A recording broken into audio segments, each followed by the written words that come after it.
Welcome back, guys. We're doing another Okay. pitch meeting reaction. I know you're a big fan of Jurassic Park, right, Linda?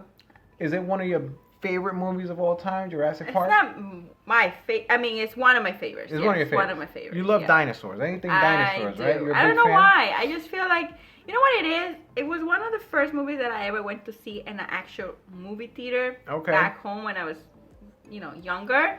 And with my family, and I just that memory really stuck with me. You know when you have those memories when you're young? Yeah. And the movie was so amazing to see in the movie theater for the first time. Okay. So I think all that together, plus the first Jurassic Park was like amazing. It just stuck with me, so that's why I love it. Okay, let's get right to this.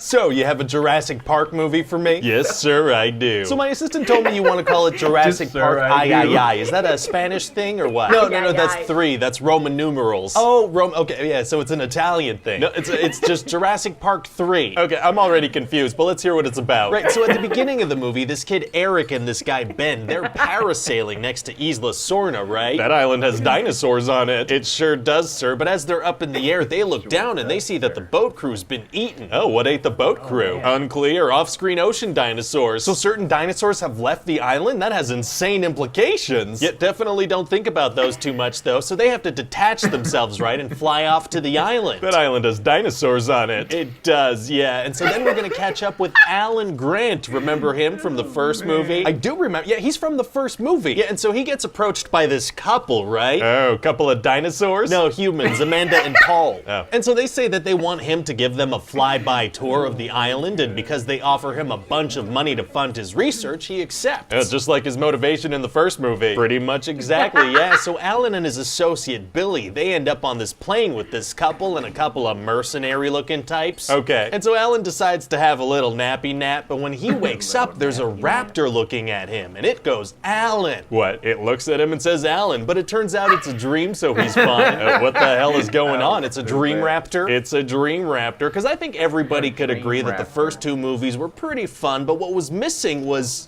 dinosaurs speaking to people in dream sequences. Yeah, I guess that could have made them a lot better. Anyway, so then it turns out that this couple, they're not even together anymore. They're divorced, and they're the parents of Eric, and he's been on this island for 8 weeks. Oh, very sneaky parents. Yeah, and this guy doesn't even have any money to offer. He runs like a paint and tile store. So Dr. Grant didn't look this guy up at all before accepting the job? I guess not, no. And how was he able to hire mercenaries and a pilot? Oh, off screen, don't worry about it. Right, so nobody verified that the check would clear or took a down payment for a massive transaction like that? That's what we're going with, so the movie can happen. Okay, gotcha. So anyway, they get onto this island, and Amanda, she's just screaming her son's name into a megaphone. What? That doesn't seem safe at all. It's not, so obviously her screaming attracts a big old dinosaur, and they have to rush back onto the plane. Oh yeah, I bet they do. But as they're reaching the end of the runway, one of the mercenaries, Cooper, pops out, and he's like, please stop the plane. How'd he get to the end of the runway before the plane did? Unclear, but then a Spinosaurus jumps out and eats him, and the plane crashes into the jungle. Oh no. Yeah, it's pretty rough. So then the Spinosaurus eats another one of the guys. So Amanda and Paul have immediately gotten 2 people killed just by being loud liars. That's right, yeah. So they're like the human antagonists in this thing, if I understand correctly. No, sir, there are no human antagonists in this one. These are the people we're supposed to be rooting for. Yikes, okay, they seem very unlikable. And then the Spinosaurus is gonna easily kill a T-Rex so we can establish how powerful this new dinosaur is. Wow, wow, wow, wow. Yeah, if you thought they were going up against something in the first 2 movies with a T-Rex, you haven't met the Spinosaurus. Oh boy, so what's up with the Spinosaurus? What's its deal? Well, it's a big dinosaur. It's a lot like a T-Rex. Oh, okay. So anyway, they find Eric's camcorder, but the batteries are dead. But luckily, this guy Udesky, he has a mag light, so they just use the batteries from that. Wouldn't a mag light use different batteries than a camcorder? There are different kinds of batteries? Yeah, a lot of different ones. Oh, that's why my remote doesn't work anymore. So what do they see on the camcorder? Well, they see that Eric survived the crash, right? But then they stumble upon Ben's corpse, so Amanda, she runs off into the jungle screaming, because that's her boyfriend. Oh, she freaking loves screaming. She sure does, sir. So then they find some raptor eggs, so everybody's like, oh, that's not good. So what do? Well, they go into this old lab building, and this raptor pretends to be dead in a tank of formaldehyde, and then he pops out and scares them. The raptor understands that formaldehyde is used to preserve dead raptors in tanks, and so he pretends to be one. That's what we're going with. They're very smart creatures. With a solid understanding of tissue preservation techniques, I guess. So what happens next? Well, the group runs away and they all get split up and Udesky dies. Oh, no, Battery Guy. Yeah, and then Alan stumbles upon Eric, who, as it turns out, is still alive. Wow, how did he survive? Well, he found a bunch of supplies and he has a thing of T-Rex urine. What? How did he get T-Rex pee? Oh, well, Alan asks them the same thing and he's like, oh, you don't want to know. Okay, but how does he get it, though? You don't want to know. But I do. I would like to know. Oh, well, crap. Hopefully nobody else does, because I don't have an answer to that. Well, okay then. So what happens next? Well, everybody reunites at this big fence barrier thing, because they all heard the ringtone from Paul's satellite phone. Okay. But it turns out that Paul doesn't even have his phone. The Spinosaurus swallowed it, and he's just standing there looking at them. How does this dinosaur sneak up on them? Doesn't he shake the ground with every step like the T-Rex? Every time, sir. Except this time, because I want the characters to be surprised. Fair enough. So why is it still chasing them? Well, I mean, it's a predator, sir. It wants to eat. Right, but it just killed a massive T-Rex, right? That's food. Yeah, well, he's not in the mood for T-Rex meat. I don't know what to tell you. A very picky eater. So they run away, but this thing, it smashes right through the barrier. Oh boy. So they run inside a little building and lock the door, so, you know, they're safe now. Yeah, the Spinosaurus break that too? Well, no, they lock the door. Right, but the thing just smashed through a giant metal barrier. The door is locked. I mean, the barrier was locked too, right? Listen, sir, I'm gonna need you to get all the way off my back about how locks work, okay? Oh, okay, let me get off of that thing. So they all keep making their way to the coast, but they come across some pteranodons, these big flying murder birds. Oh no. Yeah, and so they struggle for quite a bit, and everybody manages to escape, except Billy. Frickin' murder birds, that's terrible. It is, sir. And so eventually they find the satellite phone in a big old pile of poop, and Alan uses it to call Ellie Sattler, remember? She's from the first movie. She sure is, sir, but the Spinosaurus comes back, and he's still hungry. So what do? Well, they manage to start a fire with a flare gun, and the Spinosaurus, he's like, oh, okay, whoa, never mind, okay. Oh, that's it, no more dinosaurs. Yeah, he takes off, he's all done, but then some raptors show up. Oh, they do? Yeah, because see, Billy stole some of their eggs earlier in the movie, so they would like to have those back, and also maybe do some murdering. Oh man, it's gonna be tough to get away from raptors. Actually, it's gonna be super easy. Barely an inconvenience. Oh, really? Yeah, see, Billy made a 3D printed raptor resonating chamber, which, as it turns out, you could play like a little flute. Very adorable. Yeah, and so Alan blows into this thing, and the raptors are like, oh, we didn't realize you were also raptors. We'll head out now. So they're not smart anymore? They're not, no, because the movie's almost done. Well, okay then. So then the main characters get to the beach, and there's a guy in a suit standing there. What? And then the Navy and the Marines show up. Why'd they start by sending a guy in a suit by himself? Unclear. That works. So they all get on a helicopter, and then they look out the window, and they see some pteranodons flying away from the island. Oh no, the murder birds are free? That's horrible. No, we're gonna play it as a nice moment, and then that's it, we're done. Oh, it's done. Yeah, the movie's over, we're done. Just like that. It's over, it's just abrupt, straight ending. Get out of here, go home, everybody. Oh, abrupt endings are tough. Hey guys, it's Ryan here.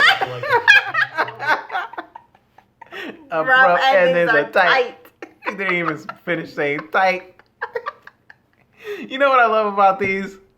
It really exposes how ridiculous some of these storylines are. Like, so ridiculous. It's like the dinosaur just went through like a hard wall, and then they go in this like cabin. Yeah. And it's like, so how can they not go through that? Exactly. The door's closed.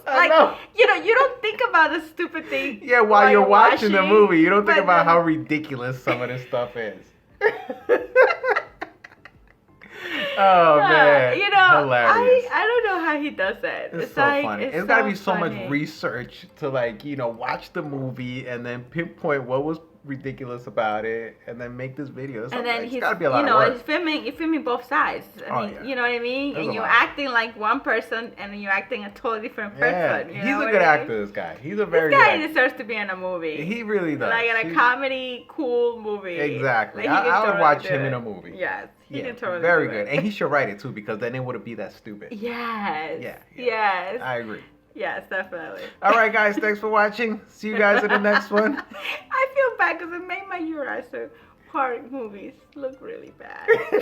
They weren't all bad. Okay, the original's still good. Yeah, I feel the original and then the second one were good. Yeah, nowadays it's like. Now they're just milking the franchise. Yeah.